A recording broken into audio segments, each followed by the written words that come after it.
Get ready for an unsettled weather week ahead. Rain totals are trending even higher. I'll show you the days with the heaviest rain expected. Then new help to keep you and your family safe in Raleigh. We'll show you how more than $600,000 in new funding will go to fight and prevent crime. A blind Raleigh woman was dropped off here Sunday afternoon by an Uber driver. The only problem is this isn't where she was intending to go. Stranded with no idea where she was. Right now at 7 o'clock, a live look at the radar. Not much happening as we speak, but the chances for storms do return tomorrow and Wednesday. You can see the system moving toward our area. Thank you for joining us tonight. I'm Dan Haggerty. And I'm Ashley Rowe. Let's get straight over to meteorologist Kat Campbell in the WRAL Severe Weather Center with the timeline on all of this, Kat. We could begin to see a few very light, spotty showers pop up late tonight. Most of those would be after midnight, but it's very early tomorrow morning that we begin to see rain chances climb. And as we get toward the morning commute, I think at least some of us are going to be dealing with some light rain as you're headed out the door. We've got a lot of moisture moving in from this system. It has roots in the Gulf of Mexico, and that's what's really going to be moving in, is that air mass with all the moisture. So as we see multiple systems move through this week, they're going to be able to tap into all that Gulf Coast moisture.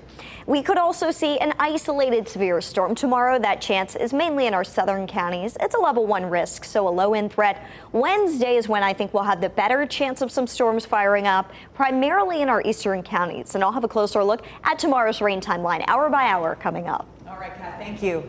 Breaking right now, a Raleigh police officer will not be charged after shooting a man several times. That's the latest decision from the Wake County District Attorney. The shooting happened back in February. Keely Arthur is in the WRAL Live Center following this. Keely. Yeah, District Attorney Lauren Freeman says that Officer Berg was completely justified in his reaction that February 9th. This is the 800 block of Rock Quarry Road, and this is body camera footage of the incident. So police were responding to shots fired. When they arrived, they didn't hear anything. And then they started to see a gentleman start to move away. When they asked that man, who they saw was armed, to put his gun down and put his hands on his head, he did not. That is when Officer Berg fired around 18 rounds onto Ramos Vargas. Now, here is what the District Attorney Lauren Freeman is saying about those actions tonight. She said that Officer Berg was completely justified because Mr. Vargas was challenged by the officer, commanded him to put down Mr. Vargas's gun. He ignored Mr. Berg's repeated commands to put the gun down and to place his hands on his head. Now, this is standard procedure, even though we know that this shooting happened back in February. We had the 5-day report come out later that February. And since then, the district attorney's office has been reviewing this case as they do with any officer involved shooting. Tonight, they are saying that Officer Berg and any of the other Raleigh police officers involved in this will not be charged. Now, Ramos Vargas was sent to the hospital and I believe has recovered. All right, Keely, thank you for the latest on that. Well, it's another set of eyes aiming to keep Raleigh more safe. Cameras that are monitoring the city continually. Those cameras can spot crime, dispatch first responders quickly, and help detectives solve crimes faster. WRAL's Chelsea Donovan explains how new federal funding will add an additional layer of security to the community. Earlier this year, the Raleigh Police Department launched a new cloud-based camera system with the goal of catching crime as it occurs. Today, the force received more funding to enhance their crime-fighting efforts. Oftentimes, when police work, we're reactive. Something happens, and then we investigate it. The goal with RPD's new real-time crime-fighting center is to be proactive, catching criminals in the act. Through this technology, we will send a clear message to those who are victimizing or who are thinking about victimizing others that we know who they are and that we'll hold them accountable for the crimes they committed. Today, the police department received $629,000 in federal funding to enhance their new center. The money secured partly by Congresswoman Deborah Ross. It will enable us to identify crime patterns quickly and efficiently to hopefully prevent a violent crime from occurring. Part of the Real-Time Crime Center is a system called FUSIS, which allows Raleigh police inside the Real-Time Crime Center to instantly pull up cameras across the city that have agreed to connect to their system, including home, businesses, or traffic cameras. Many of them focus on hotspot areas like Glenwood South, Fayetteville Street, or highly trafficked shopping centers. 391 cameras have been registered and 719 have been integrated into this system. Fusis and the Real-Time Crime Center is a force multiplier, especially helpful as Raleigh Police has close to 90 vacancies. Our officers are handling more calls than they have handled pre-COVID. We want to make sure that we have enough resources for them. With this new funding, the Raleigh Police Department hopes all of the components of the Real-Time Crime Center will be fully operational within the next 6 months. Chelsea Donovan, WRAL News, Raleigh. If you want to integrate your camera with RPD's system, you can do so by visiting our website, WRAL.com. We have a link there. It should mention that RPD does not monitor your camera 24/7. They will ask you for your video if a crime occurs in your neighborhood. The UNC Board of Trustees approved an audit of the school's athletic department. The board says that there are some concerns about UNC's storied athletic program and how it's spending its money. They said the athletic department's original budget included a deficit of $17 million next year and more than $100 million over the next few years.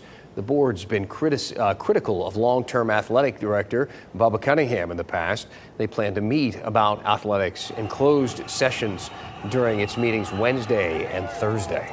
It is National Police Week, a time to remember law enforcement officers who died in the line of duty.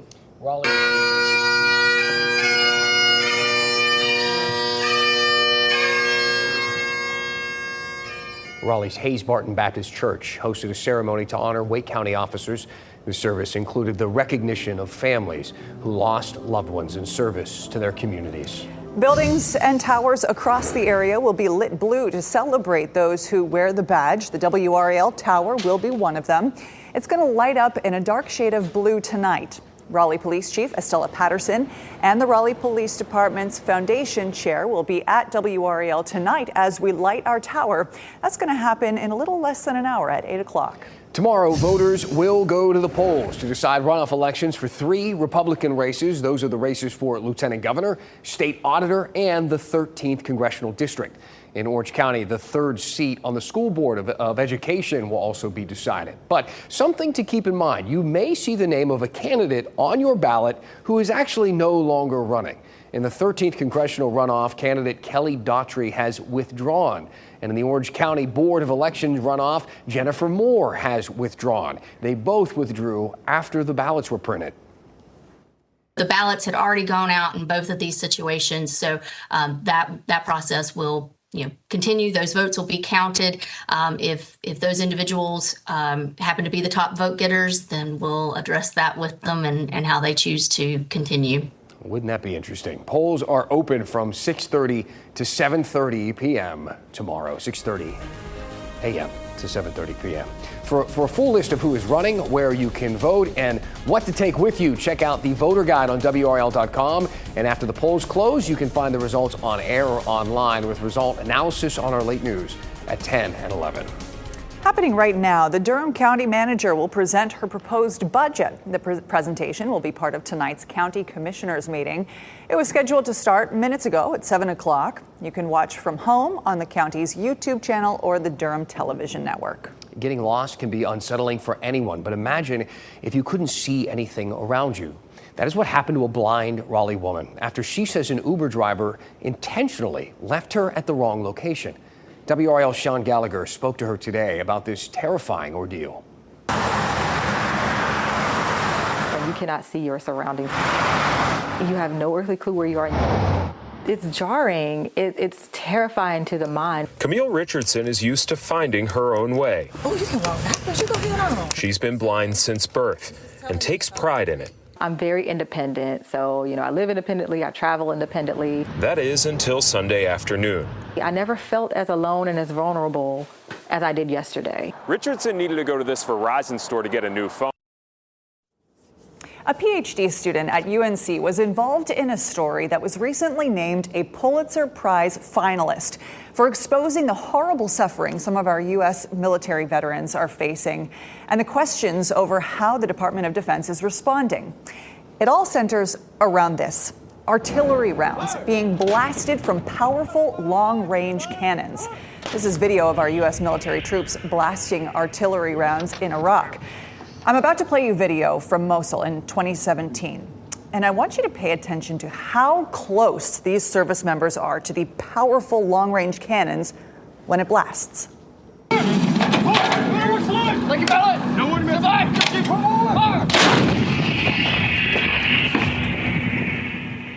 I want you to think about them hearing that blast over and over and over again, up to 100 rounds a day. That was the reality for some men and women who we sent overseas after 9/11 to fight the Islamic State. These troops had to fire tens of thousands of high explosive shells, hearing that brain-rattling boom every time. Blast overpressure is the technical term for the injury caused by the effect of the blast wave on the body, which includes traumatic brain injuries. UNC PhD student Daniel Johnson, who you see here, was with the unit blasting those heavy artillery batteries in 2016. He wrote an article last year about how his comrades who suffered blast overpressure experienced mental health conditions such as depression and PTSD and died by suicide. He later contributed to a Pulitzer finalist New York Times article, which gets even more grim. Veterans said they were seeing ghosts and having psychotic delusions. Traumatic brain injuries don't stop with the Iraq War. The Department of Defense estimates that in 2022 alone, there were 22,478 cases in the military of some sort of traumatic brain injury. Last month, lawmakers in Washington introduced bipartisan legislation to enact a variety of measures to help mitigate and protect service members from blast overpressure. Representative Tom Tillis from North Carolina is one of the bill's co-sponsors. Daniel Johnson from UNC has been lending his expertise to these lawmakers trying to enact that policy change. Joining us now, thank you so much for being with us here in studio tonight. Thank you for having me. You contributed to or wrote the articles that I referenced, exposing the mental health issues that are associated with traumatic brain injury. Is the DoD connecting that blast overpressure to some of the symptoms that you reference in your articles? Not quite, but they're getting there. The connection between these occupations and exposure to blast and suicide is pretty new. I only just discovered that information in March and recently wrote about it.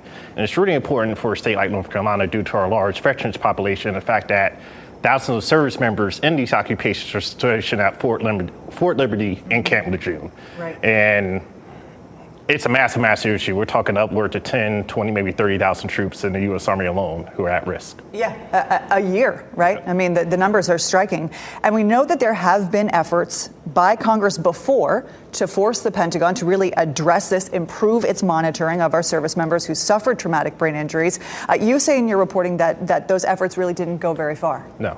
I mean, there's still no way to track blast overpressure exposure medical records.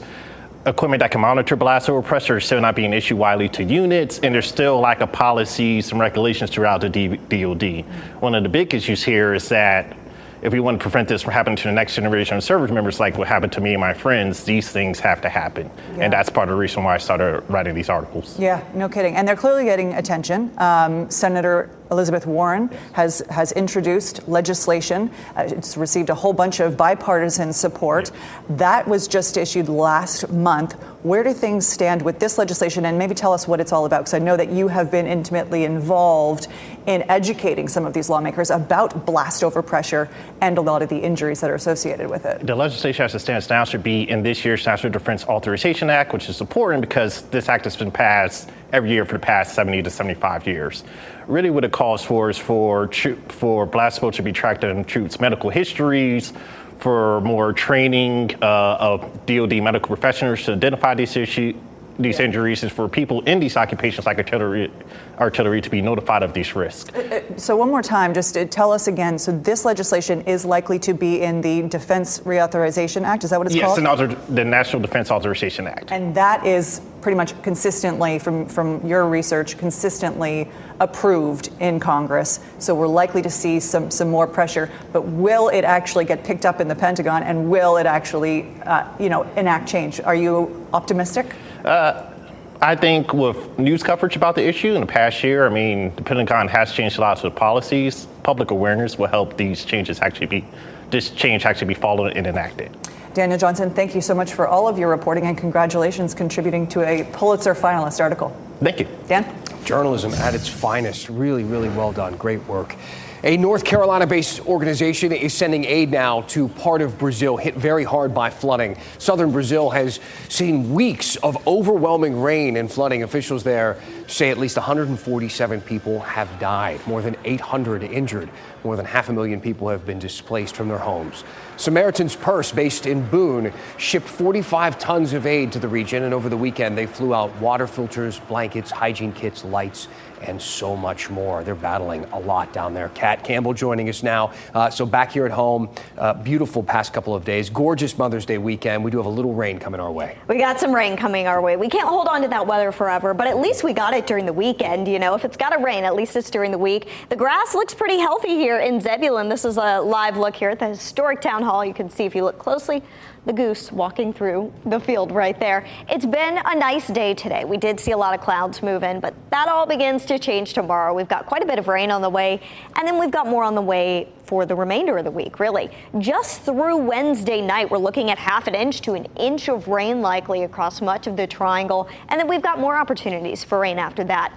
The reason why, we're going to have a lot of moisture from the Gulf moving in, and that moisture at the Gulf leading to some 4-inch rainfall totals possible this week along the Gulf Coast. Not that much here locally, but we're going to be able to tap into quite a bit of that moisture. For tonight, we may see a few sprinkles move in late tonight. Better rain chances start to ramp up very early tomorrow morning. So I'm talking 3, 4, 5 a.m. We could see some rain around during the morning commute.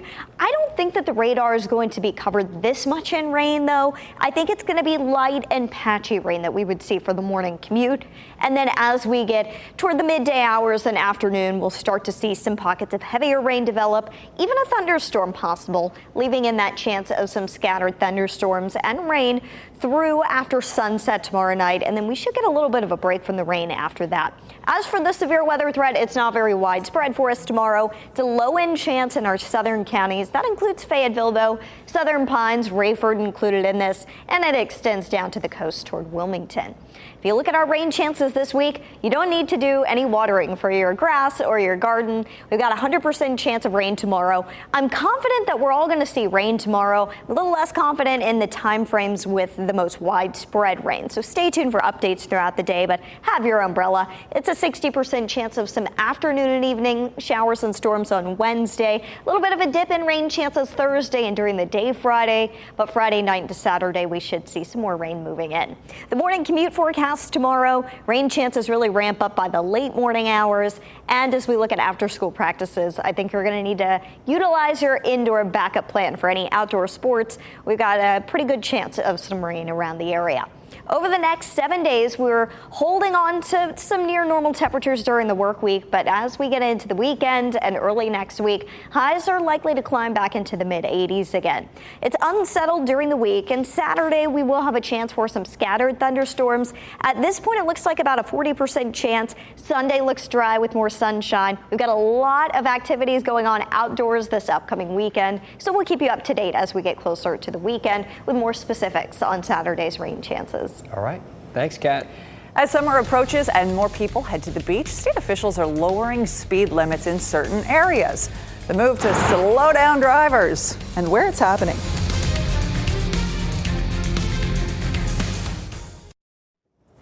Well, there is a new member of the Durham Police Department. Siren the therapy dog. Siren doesn't sound like something that would soothe you, but then when you see the dog, Aww. you can see why. So K9 Responder Academy in Charlotte gave Siren to the department for free through a scholarship. Siren will be assigned to Sergeant Lafferty, who was the handler of K9 Darrow, who was shot in 2021. Siren was chosen for her lovable and docile personality, and she receives her name from the academy because when you hear a siren, you know that help is coming. Aww. And they hope that when you see this K9, you'll know that she is help on the way. Aw. Cute. Very cute. So summer is a little slower at the coast, especially if you're driving on Highway 12. Seasonal speed limits on the coastal highway take effect this week. Crews will change signs Wednesday, dropping the speed limit from 45 to 35 in parts of Currituck and Dare counties. Off-season speed limits will be back in mid-September. Have a great night. Thanks for being with us. Keep watching WRAL News over the air Channel 34 and Spectrum Channel 1257.